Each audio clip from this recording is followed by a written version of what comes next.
Mjamboni tena. Karibuni katika chaneli yangu. Kwa majina ni Betty, na wale ambao ni wageni karibuni, na nataka niwashukuru.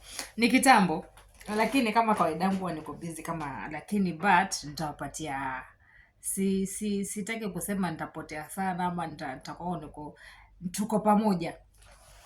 Kwa wale ambao ni wageni karibuni tena katika chaneli yangu. Chaneli yangu ni ya kuongelea mambo ya mapenzi, uhusiano, relationship, nini na nini, mambo kama hayo, ndoa, kulinda ndoa ama kutengeza ndoa. Hiyo ndo maana ya chaneli yangu. Tumeelewana? Hiyo ndio sababu nimetengeza hii channel, ama nilitengeza hii channel kuweza kutengeza jambo ambalo linaweza kufanikisha relationship, uhusiano wako mahali ulipo. Sasa basi, nataka niongee na wanaume. Ni mara nyingi ambazo nimeongelea kuhusu wanaume kwamba kama humshughulikii mke wako kitandani, nyumbani, mahitaji, jirani atakufanya nini? Atakutembelea. Kuna hii story ambayo inaendelea na imenifurahisha ama imenichekesha sana.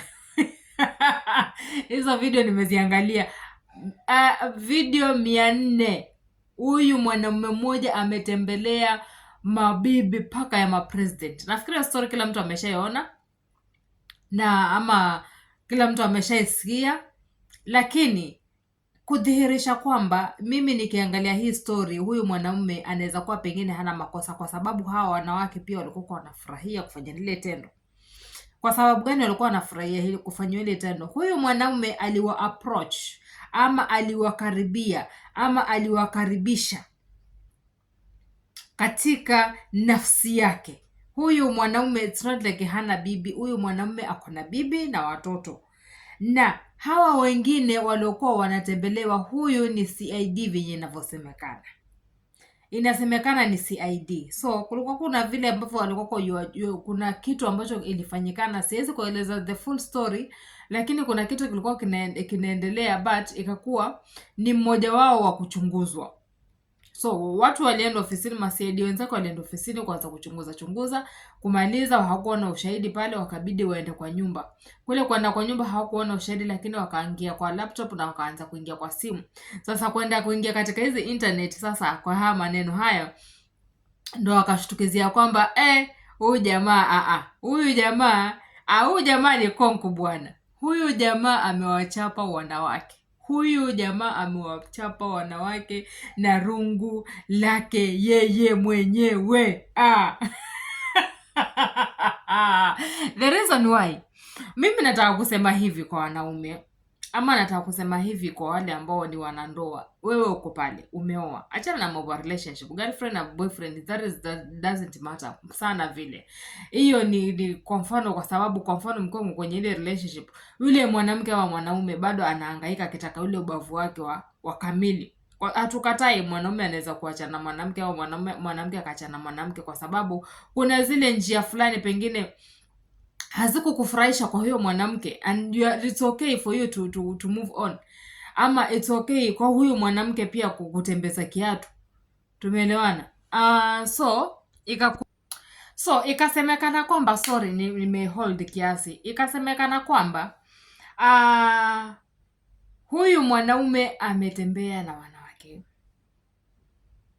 si bibi ya president, si mtoto wa president, si nani. So kama vile nilivyokuwa nasema, katika hii mahusiano huwa watu hawako ile, ndio kuna watu huwa wako attached na relationship, mwanaume ama mwanamke, tuseme ikiwa wako kwenye hali ya uchumba ama hali ya kutembea hapa na pale, kabla hawajafika ile kategoria ya kufanya nini, ya kutafuta bibi, akasema huyu ndio bibi mwenye nataka kumuoa, ni lazima utatembea. So kwa kwenye ile uhusiano na mtu mwingine mwenzako, nyinyi wawili mlikuwa mmeelewana, huyu wewe, mimi naweza kutoka wakati nilikuwa nimepata yule wangu wa kawaida, kwa sababu pengine hali yangu na yako itakuwa pengine, ama pengine mimi nikipata mtu mwenye atakuwa yonifaa pia nitaweza kutoka, lakini ni hali ya maelewano.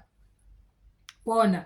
So wakati uko kwenye uhusiano kama ule, usiweke mahisia zako zote, kwa sababu huyu mtu akiamua kukuacha, wewe utaenda kama mwandazimu. Sasa nirudi kwa huyu wa Bini.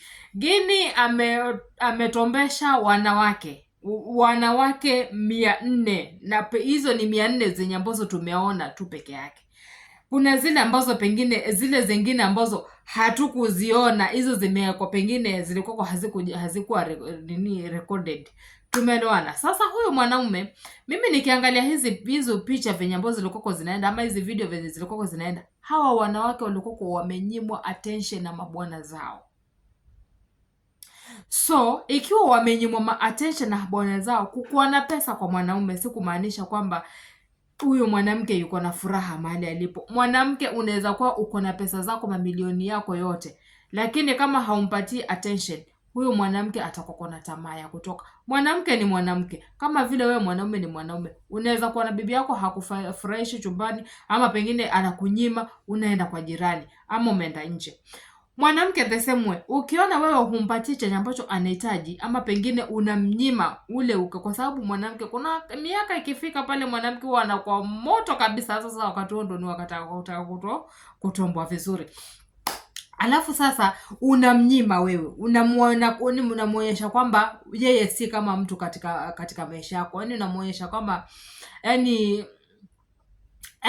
she's a nobody katika maisha yako. Yani wewe tu ni mwanamke, utakuwa unamhitaji wakati wewe utakuwa unajisikia. So mwanamke akipata mtu kama yule ambaye anampatia attention, anaenda na imagine, to make matters worse, wale wanawake ndio walikuwa most of them ni wale ambao walikuwa wanategesha ile kamera vizuri ndio iweze kwa record. Nyinyi watu. Yaani nimeonyesha video nimecheka. I say, ingieni Telegram kayaone. Kwenye ambao hamkuona, ingieni Telegram. Hizo video mimi sinazo. Nimezichocha lakini nikazidelete zingine. Lakini sasa nataka niambie mwanamke hivi. Mwanaume mke wako, mpenzi wako anahitaji attention yako. Anahitaji communication yako. Anahitaji upendo wako. Pesa haimweki mwanamke. Mwanamke anaweza kukupenda hata bila shilingi yako wewe. Bora unajimudu, anakula, anashiba, ama yeye mwenyewe anatafuta pesa zake, ana kazi zake, na wewe unamhudumia kile kidogo kile ambacho unapata. Huyu mwanamke hata wewe kutoka nje. Manake ukimpatia mwanamke akule ashibe vizuri ndani ya nyumba, tendo la ndoa, hawezi kufikiria mwanamume mwingine.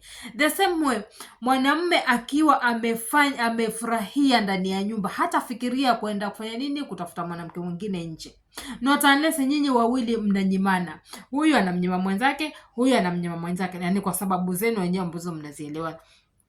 Sasa basi nikasema majirani wako pale, kama kina huyu jamaa anajiita bank. Nimesikia anaitwa bank.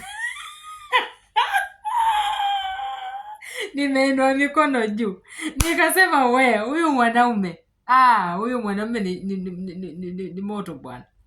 Watu wanawake plus mpaka wa mimba, yani alikuwa haogope mpaka wa mimba. Wewe bora tu amesha ku approach, mmeongea, amesha kufanya venye ambavyo anakutayarisha, ushakubaliana kufanya lile tendo, yani wewe tayari kinaumana. Karibuni.